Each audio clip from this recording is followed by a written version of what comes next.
UP चुनाव आयोग की चुनाव आयोग से मांग, नई ईवीएम नहीं तो बैलेट पेपर से मिले वोटिंग की इजाजत। यूपी में 2006 के बाद की ईवीएम चाहता है आयोग, नए ईवीएम के लिए टेंडर जारी। सुप्रीम कोर्ट ने बिन वीवीपैट के ईवीएम इस्तेमाल पर चुनाव आयोग को भेजा नोटिस, 60 मई तक जवाब देने को कहा। बीएसपी की तरफ से पेश हुए चिदम्बरम, कहा वीवीपैट के बगैर ईवीएम को लेकर पैदा हो रहा है शक। कांग्रेस की तरफ से सिब्बल ने की पैरवी, कहा एक देश को छोड़कर कहीं ईवीएम का नहीं हो रहा है इस्तेमाल। सिब्बल की आपत्ति पर सुप्रीम कोर्ट ने कहा आपकी सरकार ने ही लागू किया था ईवीएम, तकनीकी विशेषज्ञों की राय अहम। ईवीएम पर कांग्रेस में बढ़ा मतभेद, अमरिंदर सिंह ने कहा ईवीएम में छेड़छाड़ होती तो मैं सीएम नहीं बनता। कांग्रेस नेता मनीष तिवारी ने दिया अमरिंदर को जवाब, कहा खुद 2001 में दिखाया था, कैसे हो सकती है छेड़छाड़। संदीप दीक्षित ने भी कहा चुनाव आयोग की बात सही, ईवीएम हैक करने की चुनौती को ऑफर बताया। पाकिस्तान में कुलभूषण जाधव को कहां रखा गया, इसकी जानकारी नहीं, विदेश मंत्रालय के प्रवक्ता का बयान। विदेश मंत्रालय के मुताबिक पाकिस्तान ने जाधव से अभी तक नहीं दी काउंसिलर एक्सेस, भारत 13 बार कर चुका है अनुरोध। जाधव के मुद्दे पर पाकिस्तान सेना के कॉर्प्स कमांडर की बैठक, पाकिस्तान ने कहा जाधव के मुद्दे पर कोई समझौता नहीं। पाकिस्तान का पूर्व लेफ्टिनेंट कर्नल नेपाल के लुम्बिनी से लापता, विदेशी खुफिया एजेंसी पर लगाया आरोप। कुलभूषण जाधव के समर्थन में उतरे मुंबई वासी, जाधव के घर के बाहर बनाया लंबा ह्यूमन चेन। बडगाम में सीआरपीएफ जवान से बदसलूकी पर खौला क्रिकेटर्स का खून, गंभीर ने कहा हर थप्पड़ के बदले 100 जिहादियों को मारो। मतदान के बाद लौटते वक्त जवान से हुई थी बदसलूकी, गंभीर ने कहा कश्मीर हमारा, जिसे आजादी चाहिए वो छोड़े कश्मीर। सहवाग ने भी ट्वीट कर कहा ये मंजूर नहीं, सीआरपीएफ जवानों के साथ ऐसा नहीं कर सकते। सामने आए कश्मीर से आतंकियों का नया वीडियो, हथियारों के साथ दिखे लश्कर हिजबुल के आतंकी।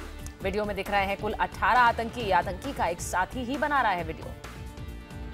फारूक अब्दुल्ला का सीएम महबूबा पर गंभीर आरोप, कहा सुरक्षा बलों पर पत्थर फेंकने के लिए लड़कों को पैसे देती है सरकार। फारूक अब्दुल्ला ने लगाया आरोप, घाटी में हालात सामान्य नहीं होने देना चाहती सरकार। विधानसभा की 10 सीटों पर उपचुनाव में बीजेपी ने मारी बाजी, 5 सीटों पर किया कब्जा।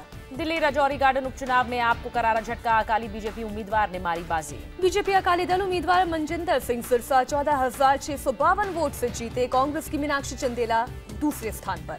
राजौरी गार्डन में तीसरे नंबर पर है आम आदमी पार्टी के हरजीत सिंह, जमानत जब्त हुई। राजौरी गार्डन में बीजेपी अकाली दल उम्मीदवार को करीब 52% वोट मिले, कांग्रेस और आप उम्मीदवारों से ज्यादा वोट। राजौरी गार्डन में मिली जीत का बीजेपी ने मनाया जश्न, एमसीडी चुनाव से पहले वोटरों का मूड सामने आया। बीजेपी अध्यक्ष अमित शाह से मिले मनजिंदर सिंह सिरसा, अमित शाह ने दी जीत पर बधाई। बीजेपी ने मांगा केजरीवाल का इस्तीफा, कहा दिल्ली में आपके अंत की शुरुआत। राजौरी गार्डन से चुनाव जीते सिरसा ने कहा दिल्ली के लोग केजरीवाल से नाराज, नतीजों को आप सरकार के लिए रेफरेंडम बताया। सिरसा ने केजरीवाल को नौटंकीबाज और फ्रॉड बताया, कहा आपने 2 साल में नहीं किया कोई काम। सिसोदिया ने दिल्ली में पार्टी की हार कबूली, बोले जर्नैल सिंह के पंजाब जाने से थी जनता नाराज। आप नेता जर्नैल सिंह ने पार्टी को आत्मनिरीक्षण की सलाह दी, जर्नैल के इस्तीफे से सीट हुई थी खाली। राजस्थान के धौलपुर सीट पर बीजेपी का कब्जा, शोभा रानी ने कांग्रेस के बनवारी लाल शर्मा को 38,000 से ज्यादा मतों से दी मात। धौलपुर में जीत के बाद बीजेपी कार्यकर्ता सीएम वसुंधरा राजे से मिले, समर्थन में जोरदार नारेबाजी की। अटेर विधानसभा उपचुनाव में कांग्रेस के हेमंत कटारे जीते, बीजेपी को 857 वोटों से दी मात। बीजेपी ने एमपी की बांधवगढ़ सीट कांग्रेस से छीनी, 25,500 वोट से जीते शिवनारायण सिंह। कांग्रेस कार्यकर्ताओं ने अटेर सीट पर मिली जीत का मनाया जश्न, भोपाल में पार्टी दफ्तर पर आतिशबाजी की। हिमाचल को भोरन सीट भी बीजेपी के खाते में, अनिल धीमान ने 8,433 वोट से मारी बाजी। बंगाल में ममता का जादू बरकरार, काटे दक्षिण उपचुनाव में टीएमसी उम्मीदवार चंद्रमा भट्ट जरिया जीते। बंगाल उपचुनाव में बीजेपी दूसरे नंबर की पार्टी, कांग्रेस तीसरे और लेफ्ट चौथे स्थान पर। असम की धीमाजी सीट पर भी खिला कमल, रनौज पेगू ने कांग्रेस के बाबुल सोनोवाल को 9,285 वोट से शिकस्त दी। कांग्रेस को कर्नाटक से आई राहत की खबर, पार्टी ने गुंडलपेट और नजनगौड़ सीटों पर कब्जा रखा कायम। गुंडलपेट सीट पर गीता महादेव प्रसाद ने मारी बाजी, नजनगौड़ सीट एन केशव मूर्ति के नाम। अब कर्नाटक के सीएम सिद्धरमैया ने भी ईवीएम को दी क्लीन चिट, कहा इन दोनों जगहों पर नहीं हुई छेड़खानी। श्रीनगर लोकसभा सीट पर 38 मतदान केंद्रों पर दोबारा वोटिंग, केवल 2% मत पड़े।